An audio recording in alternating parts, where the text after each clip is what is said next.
And it is time. I hear many heads of state here and participants say we need to expedite. We need to get a fit for purpose organization. So let me say 4 things. Number 1, inclusivity.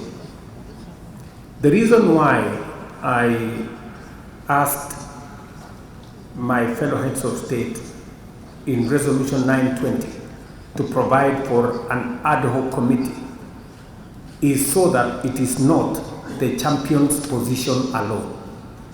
That whatever reform that I am pushing is the collective, inclusive. So the committee of the ad hoc committee is the Bureau of AU as is constituted, and another 5. So it was my position that to be able to move such a big process, you needed a wider participation of leaders. And that is why I didn't want it to be about the champion alone. That's why you say, let's create the ad hoc committee.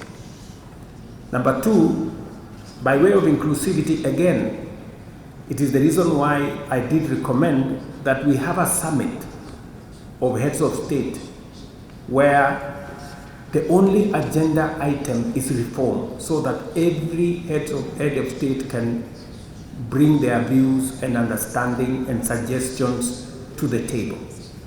Because much as I have said in my statement, much as this process has a lot of technical issues, the whole process is political.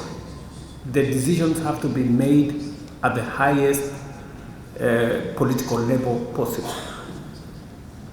And that is the reason why I did recommend that we have a summit to discuss reform, because it is a heavy subject and it has been evading our decision for a long time.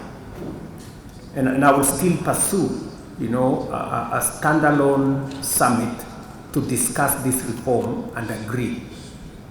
And then finally, I know I've had a very robust contribution from the floor here. And I like the recommendation that was made by Mauritius, that let us read the detailed report. If you can, I would really appreciate if I can have written, submissions on ideas, on suggestions, on perspectives to the Secretariat at the AU, so that we can process these suggestions from different countries, so that by the time we get to February, we have a document that carries the input, of heads of state and different countries. I know a lot has been said to the effect about cost. And I remember when we were reforming our education system in Kenya, we were told it's going to cost more if we change the education system.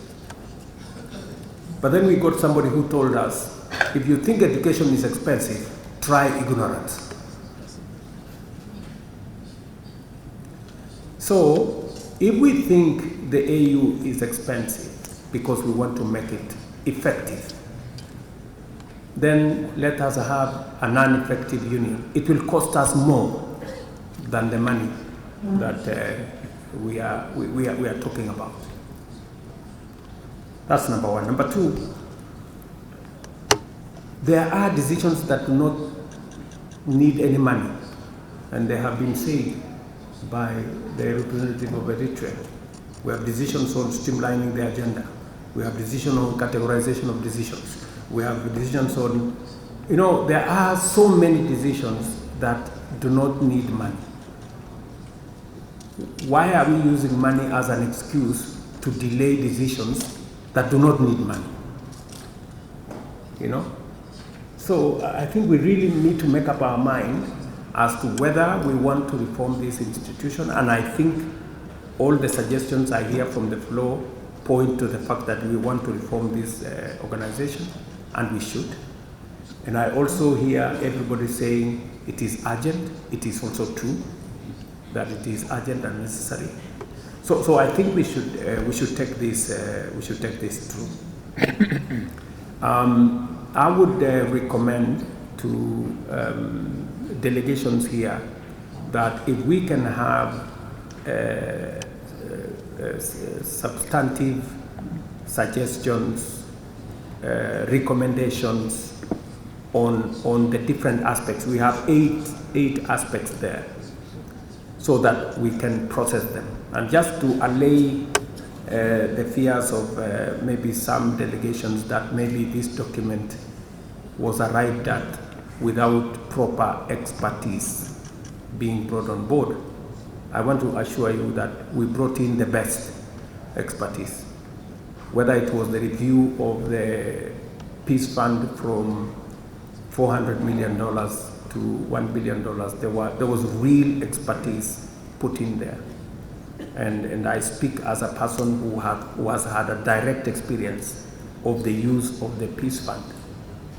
We tried to access the peace fund when we were intervening in DRC. We could only get $1 million while we were spending 70, 80, $100 million. So I think we really need to be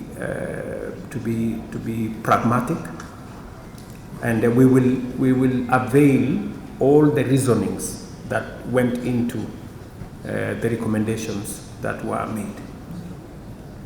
So again, let me encourage all of us here that this reform is doable, and it is possible for us to reform. It's possible to have an effective Africa Union, and it is necessary, and it's an imperative, and we can do it in the shortest time possible, while carrying everybody on board.